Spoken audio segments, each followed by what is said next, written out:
SnowTrax is sponsored by Skidoo. What matters is what's next. Yamaha, conquer snow. And by FXR Racing, full throttle addiction.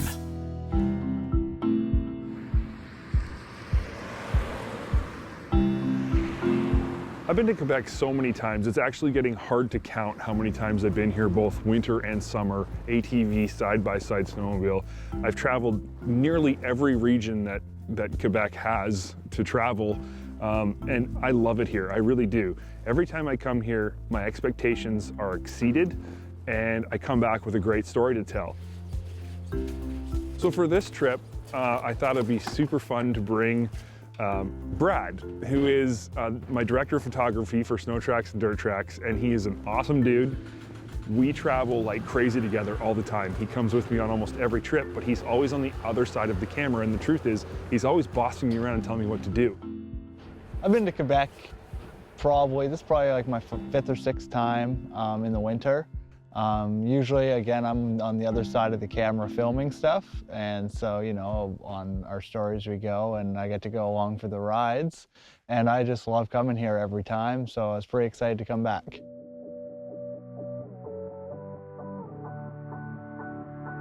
So for our first day, we started from the Snowmobile Club in Latuque. We trailered there, and, you know, we got all unpacked and hit the trails. Start in Latuque, which is in the Mauricie region, and then we're going to ride, it's almost 400 kilometers to the Saguenay region. And it's really neat because these two regions are different, and yet they have very similar features in terms of snow conditions and just general quality of trails.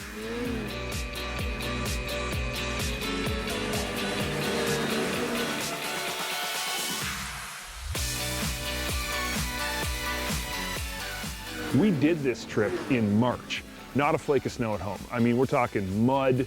We're gardening and golfing and cutting the grass at home. It's crazy. And truthfully, I haven't got to do too much trail riding this year because, you know, the trails just weren't up to snuff. So I was looking to put on more miles today than I had all year. When you're navigating here, another great part about it is that they do an awesome job signing. There's a lot of places you can go that have great trails, but they're hard to follow because the signs aren't that good. Here, there's a sign at every intersection that tells you which towns are each direction and how far they are. You'll never get lost. As long as you know the name of the town you're going to, you will get there, and it won't be that hard. I can't say I've ever seen my next stop being 240K away. Generally, it's a little bit closer, but... You know what? Trails like this, no problem. If they're half as good that way as they were that way, it's going to be smooth sailing. Quebec is obviously sort of the birthplace of snowmobiling. I mean, this is where Germain Bombardier invented his snowmobile. It is where snowmobiling has very deep roots. Skidoo, of course, is, you know, claims to be the inventor of the snowmobile. And I thought it was very fitting that if you're going to be riding in Quebec in the end of the season, that we should be paying homage to Germain and his home province, and ride Skidoos while we're here too. So we brought along a fleet of Skidoos, including for the camera guys. Everybody's on a Skidoo this trip.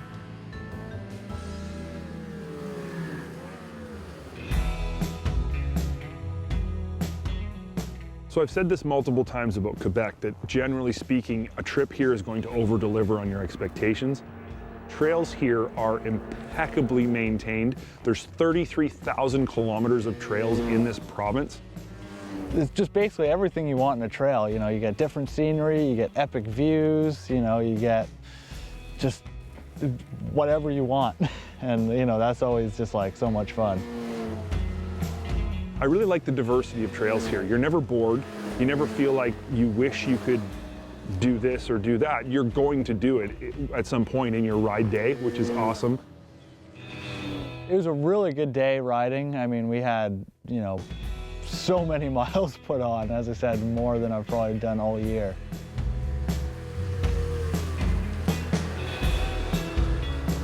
But it's why you can always come to Quebec and have a great experience and have a great ride for sure. And when we got to Auberge, La Trail du Fjord, I was so excited to see it because I was exhausted. And you know what? I was just looking to get some good food and get some good sleep. Auberge-la-Tourelle de Fjord out on the horizon. It's this white kind of almost castle-looking building, and honestly, it probably doesn't, but to us and our eyes at the end of the day while the sun was going down, it glowed, it shimmered in the sunlight. We had an awesome time here in Quebec on our ride day 1 from Mauricie to Saguenay region, and we just couldn't wait for what was in store for us in day 2.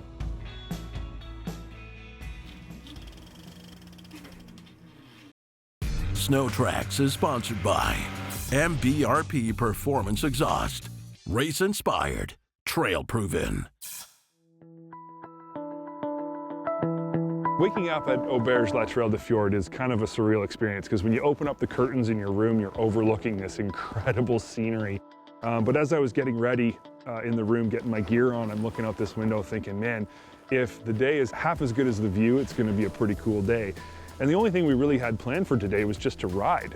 We were going to ride around the Saguenay region, just checking out some of the sights. We'd heard there was some cool scenic overlooks in the area, and we were hoping that we could get to one of those and have a look around. But generally speaking, Brad and I both agreed, let's just put on miles.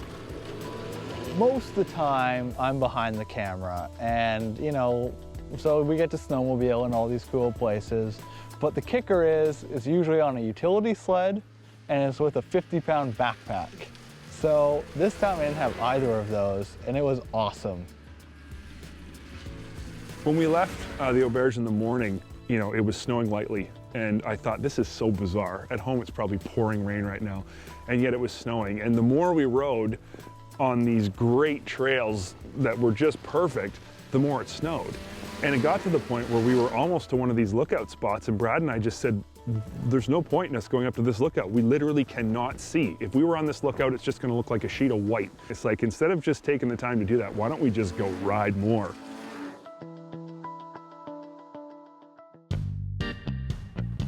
You know, snowmobilers are people who like to help people, and we certainly like to help other snowmobiles. So whenever you come along a situation on the trail, whether somebody's broken down or, you know, out of gas or stuck or whatever, it's always a snowmobiler's first response to help. And it was an older gentleman and his wife were riding, you know, their wide track Skidoo snowmobile and missed a corner. And to be perfectly honest, I wouldn't have believed what they did if I didn't see it with my own 2 eyes. I don't think I've ever seen a snowmobile come through something quite like that and still run. Yeah, like they just kind of missed the corner or didn't turn. Took out about 3/4 of the forest. If they were here to get firewood, they did themselves a favor. Trails in this area are, you know, typical Quebec. Pretty much everywhere you go, you're not going to be disappointed. And I mean, this region, the Saguenay region, was no different at all. You can ride everything from tight trails that are super twisty, or you can ride wide open hydroline and powerline trails that are just full throttle all day. It's a really good place to like develop some skills because the trails are pretty wide for the most part. So you can, you know, get a little crazier than you might normally on a tight trail. No, it's really fun just getting to hang out with Luke. And you know, it's something we don't really get to do, so it's a really neat experience. And yeah, he's a pretty cool guy, I guess. 2 great days of riding. We had a great time with each other hanging out. This is the kind of trip that I think snowmobilers plan for and hope for whenever they plan a trip. This is what you want it to be. You want to show up at the location you're going to. You want accommodations and food to be excellent. You want the trails to be fantastic. You want there to be lots of trails. You know, you want it to be snowing and be beautiful weather, and you want to be there with people that you really genuinely like hanging out with and have a good time with.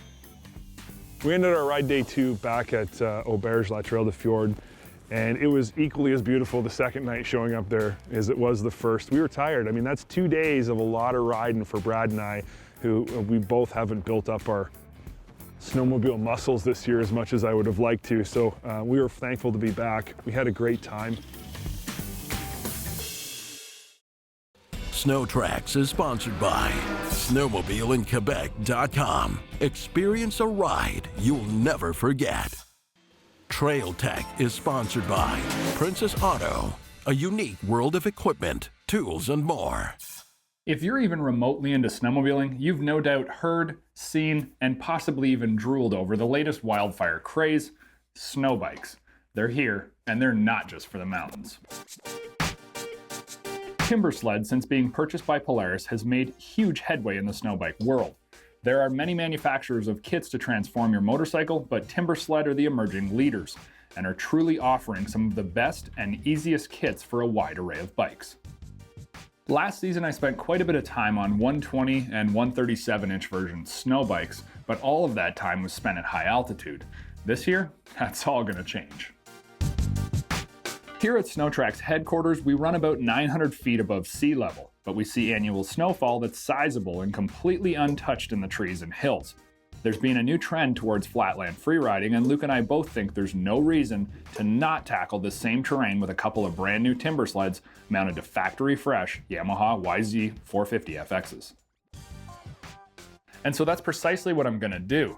Installing a Timbersled kit can be done quite easily with one person, but it never hurts to have an extra set of hands. So I'm gonna give Luke a call and have him come in and help me with this one. With Luke's help, I'm gonna pull off the rear shock, swing arm, brake line, and chain. Once those pieces are off, the bike looks a little strange, but this is where the simplicity and forward-thinking crew at Timbersled really make a conversion easy. Everything comes in their fit kits, specific to your bike, and you have options. When it comes to options with Timbersleds, you got a couple. You can go with a 120-inch or 137-inch kit. For us being flatlanders, 120 is the way to go. We also went with the LE kit, which adds an awesome set of Kashima-coated Fox QS3R shocks. And finally, you can choose whether you want a solid link between the upper shock mount and the back of the Timbersled, or whether you want to go with the Timbersled Suspension Strut, or TSS. This thing adds 8.5 inches of extra travel. That's a total of 20 inches. And it's going to make this Timbersled feel bottomlessly plush. No other production snowmobile in the industry has 20 inches of travel. That's the most out there. Let's put it on. The installation is very straightforward, and Timbersled provides you with the specific install kit for your bike. Very little modifications are required, if any, depending on the make and model. Utilizing the stock swing arm, as well as the top shock mounts, everything goes back together with ease, and the only time-consuming part is bleeding the pre-installed brake caliper and fitting the hose up to the master cylinder. Once the track kit's been mounted up, there's really not a whole lot left to do. We gotta remove the front wheel, the disc brake, and then after that, it's on with the spindle and the new ski. Much like the rear end, the front wheel and axle are removed. Timbersled provides a new axle, a big aluminum arch spindle, as well as a lower fork clamp to have to be drilled through the spindle to ensure a secure mount. After bolting the spindle in place, the 10-inch backcountry ski is mounted up, and we are quite literally ready to ride. Well, I mean, maybe not totally ready. Because of the change in geometry, the extra weight, and the general nature of snow, setting up your Timbersled kit is extremely important. Right you are.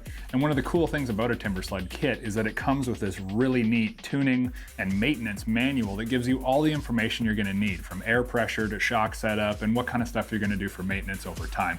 They really do provide everything. While flatland Timbersled riding really isn't much of a thing as of yet, Luke and I both hope to change this and are excited to get out to places that you can't go with a sled this winter and see just how capable snow bikes are in areas that are yet to be discovered. I gotta say, I'm not just excited about the added horsepower at sea level or the crazy looks we're gonna get from folks, but I'm really stoked about getting out to places that we've never been able to go before. You know, you might have seen it from the air, you might have seen it from Google Earth, but it's just too treed in to get there with a sled. And no doubt, just like what happened in the mountains, we're gonna have a ton of people standing around us asking, what is it? Where can they get it? And of course, can I ride it? I'm not letting anyone ride mine. Me either. You still gotta build yours.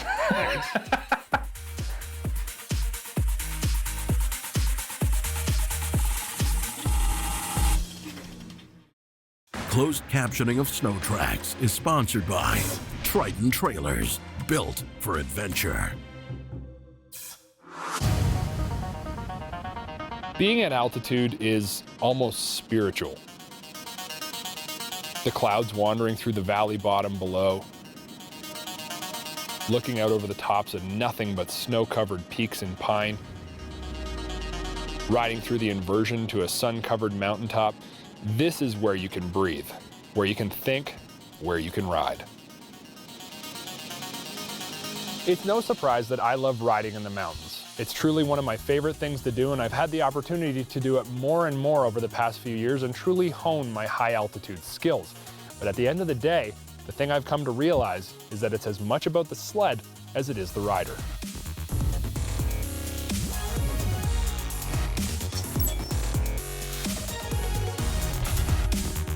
And I've ridden them all, 2-strokes, 4-strokes, heck, I've even put my time in on snow bikes, and I keep coming back to the reality that there isn't one perfect answer when trying to balance power, weight, and rideability. Well, that may be up until now. And I say this because of the huge forward momentum, literally, that Skidoo's been able to bring to the mountain market with the introduction of the all-new Summit G4 850. For today, I'm testing an orange crush and white G4 850X package 154-inch with a 2.5-inch lug.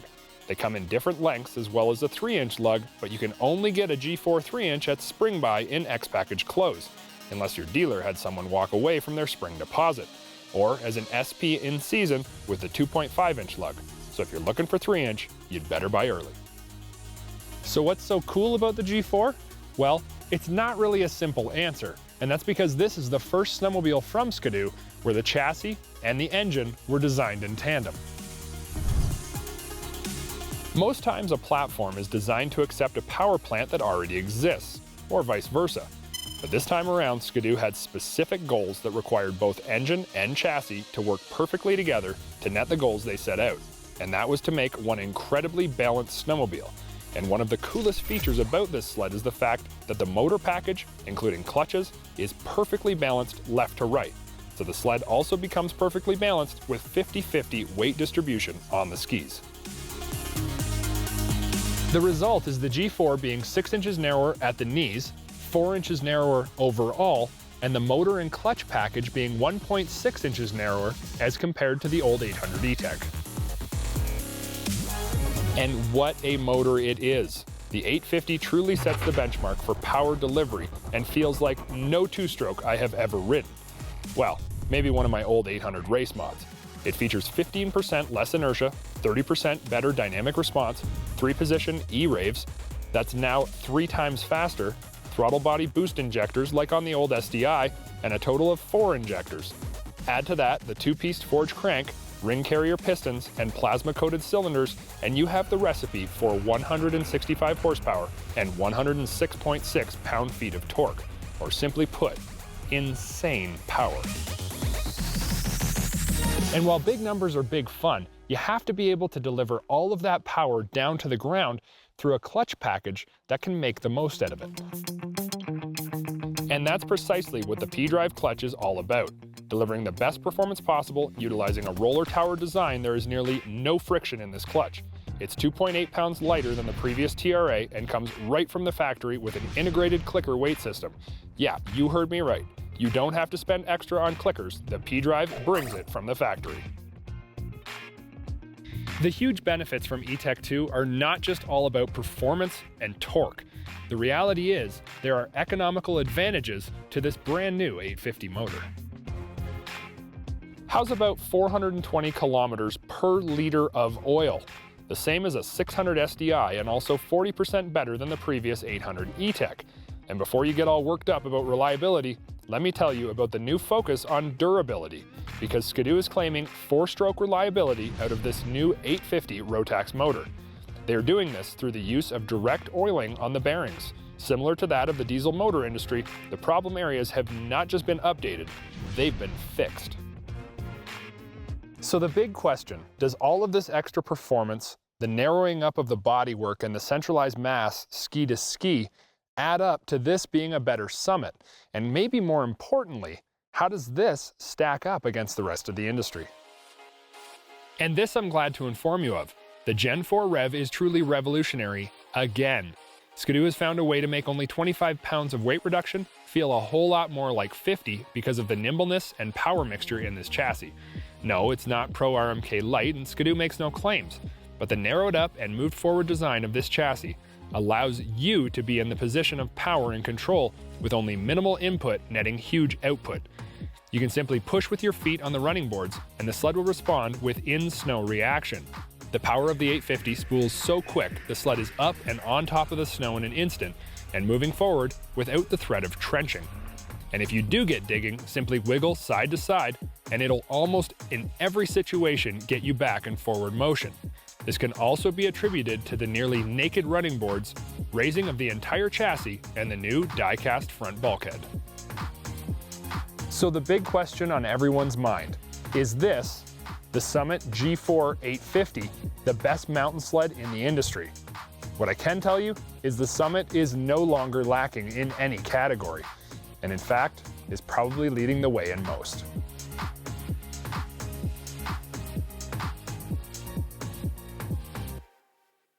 SnowTrax has been sponsored by Polaris.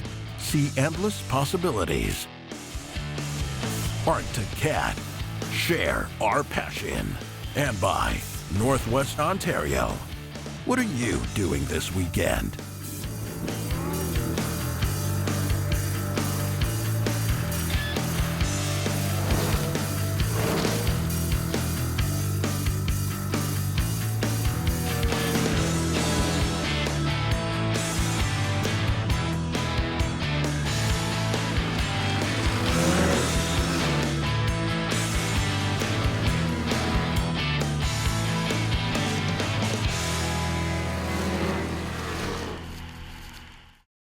If you've enjoyed this video and would like to see more content from SnowTrax TV, click the like button and subscribe to the SnowTrax TV YouTube channel.